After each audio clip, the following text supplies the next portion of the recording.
Ken Nation, alam nyo ba na mayroon palang malalaking species ng ahas na kapag nahuli at napatay mo ay babayaran ka ng $10,000 o mahigit sa kalahating milyong piso? Mayroon ding mga ahas na 2.8 million pesos naman ang naghihintay na gantimpala kapag nahuli mo ito. Ano kaya ang ahas na ito? Pag-usapan na rin natin sa video na ito ang iba pang mga species ng malalaking ahas dito sa ating mundo. Ako po si Royce and welcome sa Ken Thoughts.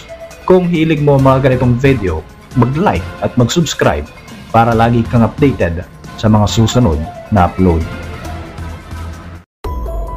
Siguro, isa na nga sa mga pinakakahanga-hangang nilalang dito sa ating mundo ay ang mga ahas.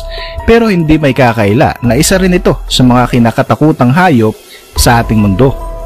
May mga ahas na sa sobrang laki ay kayang kumain ng isang buong baboy.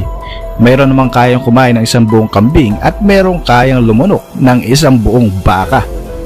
Bibihira, pero alam nyo ba na mayroong mga kaso kung saan na-report na may mga tao rin na kinain ng ahas? Katulad na lang ng isang babae sa Indonesia na naitampok na rin natin sa mga nakalipas nating video.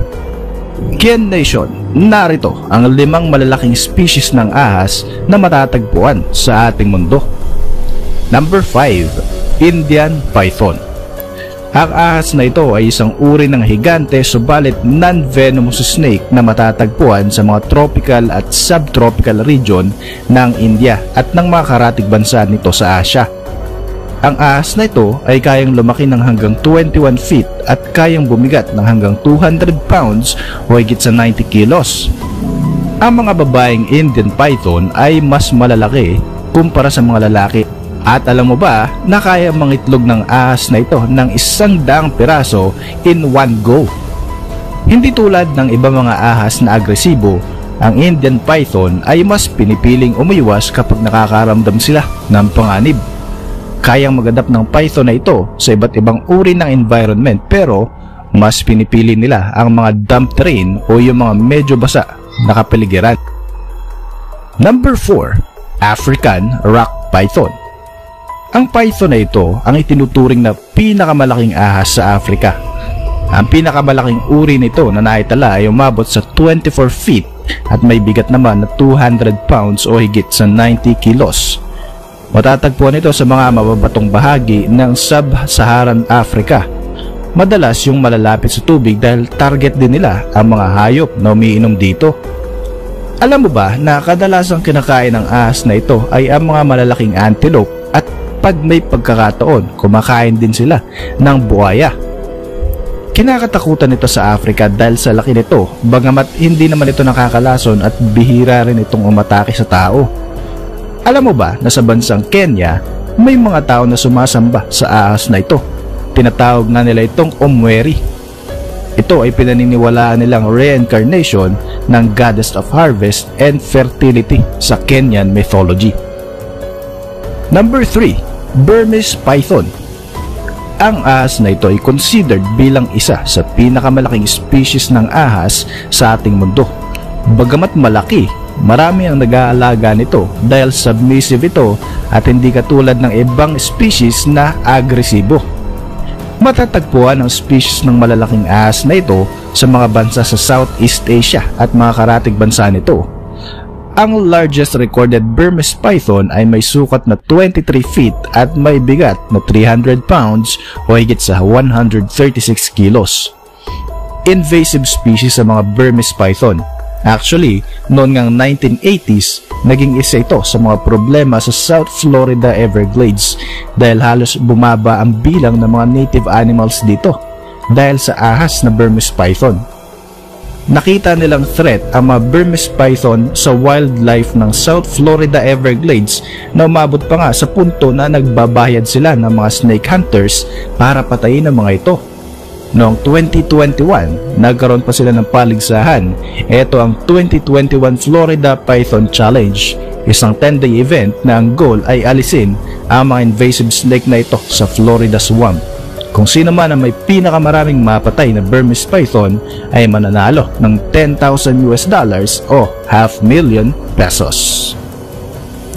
Number 2. Reticulated Python. Ang species na ito ay matatagpuan sa South and Southeast Asia. Considered ang reticulated python bilang the longest snake in the world sa sukat na 33 feet.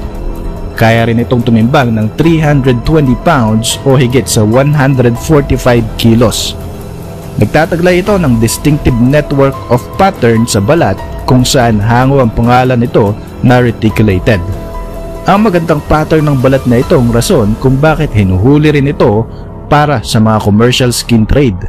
Sobrang mahal kasi ng mga bags at iba pang accessories na gawa sa mga python leathers. Mayroon ding medicinal value ang ahas na ito at minsan ay hinuhuli rin para gawing alaga. Ang reticulated python ay kilalang mga ambush predator na kadalasan ay naghihintay lamang sa prey nito. Number 1. Green Anaconda. Kilala ito bilang pinakamalaking ahas sa buong mundo sa sukat na aabot sa 30 feet at bumibigat ng halos 550 pounds o nasa 250 kilos. Ito nga ay tinaguriang King of all snakes.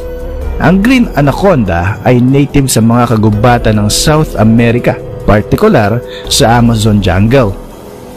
Kilala ito na mayroong cannibalistic tendency dahil karaniwang kinakain ng mga malalaking babaeng anaconda ang maliliit na lalaking uri nito.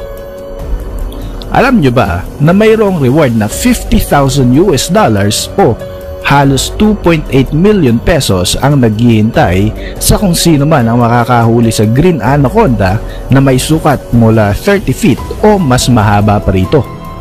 Isa rin ang Green Anaconda sa mga kinakatakutang uri ng ahas dahil na nga sa mga napapanood natin sa mga pelikula kung saan ipinapakita rito na ang anaconda ay isang dambuhalang ahas na kumakain ng tao. Gayunpaman, kahit maraming kwento o mga pelikula na gawa tungkol dito, wala namang kumpirmado o documented report na ang anaconda ay kumakain ng tao. Ang ahas na siguro ang pinaka-intriguing creatures sa ating mundo kaya naman marami ang nahuhumaling at ang iba naman ay natatakot dito. Noong 2009, nadiskubre ang labi ng pinakamalaking ahas na nabuhay sa ating mundo, ang Titanoboa. May sukat ito na 47 feet at may bigat na aabot sa 2,500 pounds o 1,135 kilos. Nabuhay ito noong Paleocene era at tinatayang nanirahan sa La Guajira, northeastern part ng Colombia. Pasalamat na lang siguro tayo na na-extinct na ang Titanoboa 56 million years ago dahil nakakatakot pag ganito ang papasok sa loob ng bahay nyo. Alin sa mga higanting ahas na ito ang nagustuhan mo? Mag-iwan ka ng komento sa ibaba. Kian Nation, please hit the like and subscribe button bilang suporta kung nagustuhan nyo ang ating video. Until our next video, maraming salamat sa suporta at panonood. Kian Nation.